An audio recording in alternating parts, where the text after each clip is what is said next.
Good evening, everyone. Welcome to Prime Sports here on Joy News with me, Muftau Nabila Abdullah. We start from Jubilee House, where President John Dramani Mahama has stated that the government of the country will replicate the Takwa T&A Stadium across regions without stadia. According to him, the Takwa Goldfields constructed that stadium with $13 million. And he doesn't understand why government cannot do same across other regions in the country.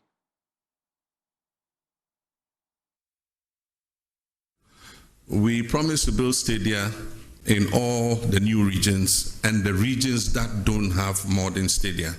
So as I speak, the Ministry of Sports and Recreation is doing the design and the costing for the new stadia. And Upper East is one of the regions that has been captured to receive a new sports stadium. That also is under the big push. What we're doing is Takwa Goldfields built a stadium, a standard stadium for their football activities. And I was surprised to learn it costs about $13 million. When government of Ghana has built stadia, it costs hundreds of millions of dollars. But for those of you who have gone to Takwa and see their stadium, there's a standard stadium. And I think it takes about 5,000 or more, or is it 10,000 people? And so if they could build it for 13 million, government too should be able to do same. So we've asked them to find out the architects, the designers, and everybody who did that stadium so that we can replicate it in our other regions that don't have a stadium. Former chairman of the Ghana League Clubs Association, Fianoo, has questioned the Ghana Football Association's decision to allow its president to be able to go for 3 terms in office. Speaking to my colleague, Abdul Karim Benin, he says that each person who wants to lead the Ghana Football Association should be able to at least achieve his goals and visions of governing football in the country within 8 years. That's democracy. If the majority are saying this is what they want, Ghanaians from day one, they know my position and I've not departed from that. That is my opinion. I think that 8 years is long enough for one to deliver. But if the members think otherwise, for now, there are some technical issues that there are some naughty points that we need to unlock. Is it applicable to the incumbent now, or is going to be it is going to be implemented in future? So these are the naughty areas that we need clarification on. Once the clarification comes, whatever we will do will be in the supreme interest of the country. So who would need to do that clarification? We have stakeholders. You see, football is not for only at the end of the day only the football people, as we say. We talk about national security. The safety of people who come to the stadium is a national issue. So, we are living in a country where government is the one that pays most of our bills. Okay, so they will have a say. They haven't spoken yet to say whether they are for it or they are not for it. If government speaks, it carries weight. So let's get there. Now the football people have taken it. They have the right to take out that decision, but the implementation is something different. Let's wait until we get there. So will you call on government to make his stance known on this? Oh, I'm saying that they are aware what the pros and the cons, what others were, those who think alike, those who think that the 8 years is enough, those who think they need more years. When we start, it's just like reading a budget. The budget is out, it's accepted. But now we'll go into the nitty-gritties. That's why I'm saying there are some technicalities we need to look at. Is it immediate? Is it the incumbent who is going to benefit from it? Because if you remember at a point in time, he said he hadn't said he wanted to go 3 years, 3 terms. Even the GFA at a point in time denied that there was something like that on paper. So let's when we get to that bridge, we'll cross it. But people like Dr. Nyauta Makulu said they will fight that. So if he were to take up this issue and was asking for support, would you back him? Tell him to count on me, that I'll support him whether rain or shine. The new Ghana Premier League season is starting on Friday, September 12th. Let me take you through the fixtures. The first gentleman of the country, John Dramani Mahama, will be taking the official kick of the new Premier League campaign. But let's go through the fixtures. Accra House of Oak, they will be at home against Hohoe United. And Brekum Chelsea will come up against Kumasi Asante Kotoko. This is a tie that is going to be happening on Saturday. We'll be hearing from the head coach of Kumasi Asante Kotoko, Abdul Karim Zito, pretty soon, and also his communications director, lawyer Safo Duku. Bibiani Gold Stars, who are defending champions of the competition, they will come up against Bechem United. Heart of Lions, they will sit at home and host Dreams FC. And this tie, Vision FC will play Samatex. Samatex won the Ghana Premier League about 2 seasons ago. But Second Holy Stars will come against 11 Wonders. The nomenclature of 11 Wonders has changed. It is now Legon Cities. Legon Cities, they want to buy Wild All Stars, change the name to Legon Cities, got relegated. They've gone to buy Techime 11 Wonders, change their name to Legon Cities. So Techime 11 Wonders is also now known as Legon Cities. Kerala United will play Ediana Stars. Young Apostles, they will come against Midiama FC. Nations FC will play Swedro All Blacks. All Blacks haven't been in the Ghana Premier League for 16 years. They have just qualified, making a return to the top flight. These are the fixtures of the Ghana Premier League match day 1, which will be happening this weekend and starting at the Accra Sports Stadium. I've been joined via Zoom by Felix Romack of Ghana Premier League Live. This is a gentleman who has followed the Ghana Premier League over the years. We used to crisscross the length and breadth of this country covering the Ghana Premier League. And he is in his favorite House of Oak jersey ahead of the new season, which starts on Friday. Romack, thanks very much for your time. Okay. Talk to me about what we should expect ahead of the new season, which starts this Friday. Thank you very much, and a very good evening to your viewers. Can you hear me? Yes, I'm with you. Yeah, the expectations are big. Especially, I want to see what the FA and the new partnership with Adisa would offer. Especially looking at the coverage you got last season was very awful in terms of the TV coverage. So I want to see how this partnership goes. I want to see the quality of the production as well, if it will be better or there will be an improvement from what Star Times and DSTV or Super Sports have offered in previous seasons. And then also, I want to see what the clubs will be doing with their 1 million Ghana cedis that have been given to them to help prepare them for the league. And then also, I want to see an improvement in officiating, improvement in the football itself. We'll tackle all these things, Romack. But you just mentioned the 1 million Ghana cedis. Do you by any chance know whether if the clubs have received the money though? Not, they haven't. They haven't. I got off the call with the club official about an hour ago, and that was the first question I asked. And we went back and forth because I was of the opinion that they shouldn't be giving all 1 million, maybe 500,000.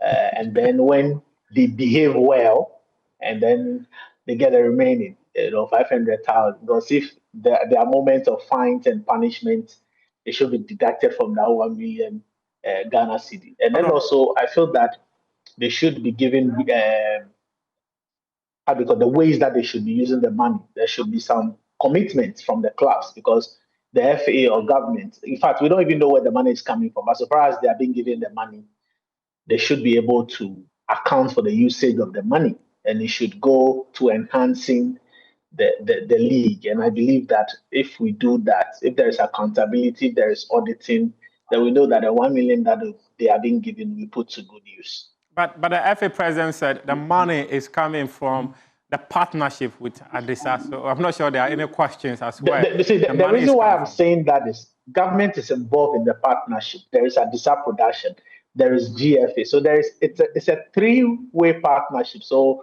just that we haven't had a lot of clarity in terms of where the 18 million is coming from, who is paying for the cost of production, who is paying the prize money to the clubs. And that is one aspect where we haven't gotten clarity about. And that is the reason why I'm saying I don't know where the money is coming from, but we know there is money to be given to them, and I hope that they put the money to good use. Okay, stay with me. Let me hear from the head coach of Accra House of Oak, your coach, Didi Dramani. He's been speaking ahead of the game against Hohoe United on Friday. Our goal is to try to compete, adversely in all the competitions across, the structure of our football in Ghana.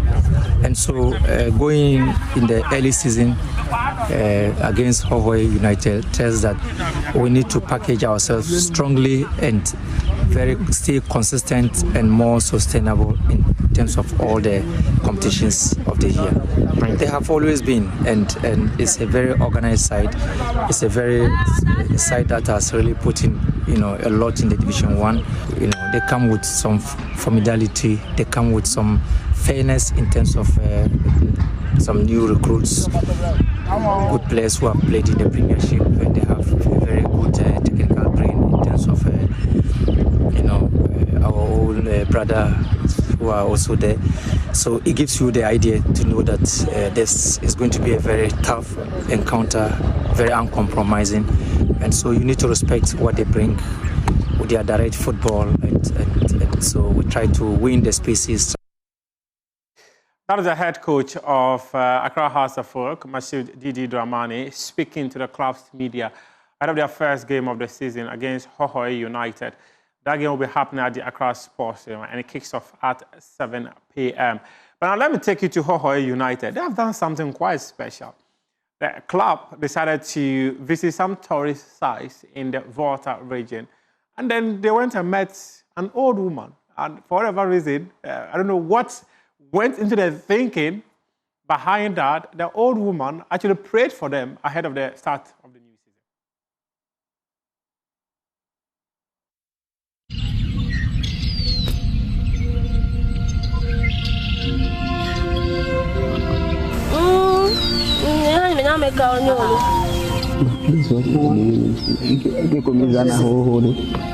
Okay, so what my mother is trying to say is, you can't go to a new battle with an old battle gear.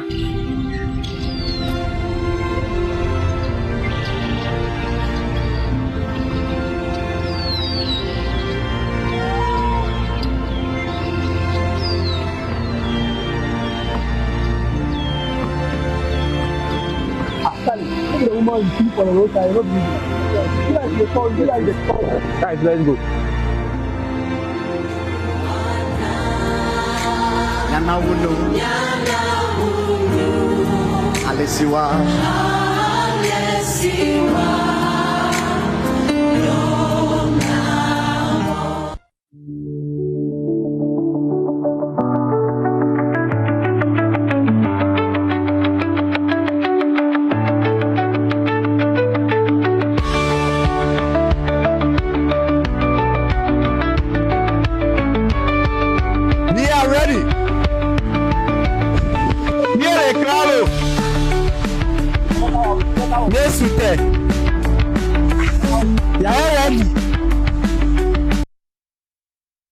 Romac, no be juju be this.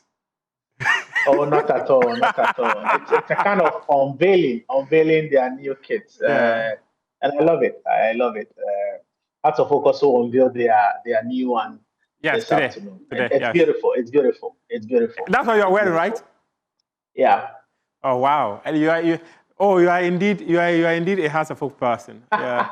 The club release, no, you get one already. Please give me the phone number of Togba Afede. Let me call him and get one. But you support Kumasi as Kotoko. Yeah, I'm a Kotoko fan. It is not hidden. You know it already. Everyone knows this. Don't worry. Don't worry. Go for the hope run. But let's talk about House of Oak, Hohoe United. Yeah. It is the game that sets the tone for the new season. If we are to see anything positive about this Ghana Premier League campaign, it is a game that sets the tone. I think so. In two different ways. For me, in terms of the coverage, how it is going to look like, and like I stress about that DISA production, it also a statement for the clubs, because for you to have a presidential kickoff before the start of the season. We've never had that, actually. We've never had that. Yes. So for you to have the president come and then give the official kickoff before the start of the season, it tells you that they are serious about their investments. And he would expect the clubs to behave well. I'm saying this because we've had our own challenges. Last season was very awful in terms of, the way some of the clubs handled themselves, the polling incidents. It gave the league a very bad image. So government coming in, the president decided, let me take some time off my busy schedule and come to the Accra Sports Stadium in the evening for an official kickoff. It tells you that they are ready to fully commit, and it will be, a wake-up call to the clubs to also align with government intention to resurrect the dying fortunes of our league. So it is very significant. And tomorrow, I hope that a lot of people will turn up at Accra Sports Stadium and then witness a very good game. It is important that two clubs also give us a very good game. For Hearts of Oak, they have to win because for the past 4 seasons, they haven't been able to win a match day, one game. Last season, you quite remember they lost to Basake Holy Stars. Yes. The following season before that, they lost to Diana Star. So probably maybe there is no stars attached to Hoho United. So as a folk might be lucky this time around and pick up the maximum point. But they are coming up against a very good team, a very, very good team, a team that actually dominated the Zone 3 of the Division 1 league. Yeah. And if you look at in recent times, the newly promoted clubs that have come into the Premier League, they've been doing quite well. In fact, the last 2 Premier League titles have been won by teams that got promoted into the league for about 2-3 years now. Samatex came in 2 seasons later, they won the league. BBN Gold Stars came in 2 seasons after they won the league. So the gap between the Premier League and the Division 1 league clubs it's not that huge. Getting that huge. So Hearts of Oak will surely go into that game, respecting the fact that they are very stubborn team. And if you know Liberty Professional, for those who don't know, this is a club that have turned themselves into Hoho United. The ownership has changed, the name has changed, but they have some of the experienced players that came from Liberty. And Honorable Peter Amewu have also beefed up the squad. But I look at Hearts of Oak this season and the dealings that they've done in the transfer window. They were very smart to buy before the FIFA imposed that ban. That's true. I see them as title favorites, not because of the recruitment alone, but also because they have a very good coach in Didi Dramani. And what I've seen in preseason tells me that they'll do better than they've done under coach Alassane Ouattara. Okay. Romak, we'll wrap now the conversation pretty soon, but I want to hear from the head coach of Kumasi Asante Kotoko, Abdul Karim Zito, ahead of their game against Brekum Chelsea, which is also happening on Saturday.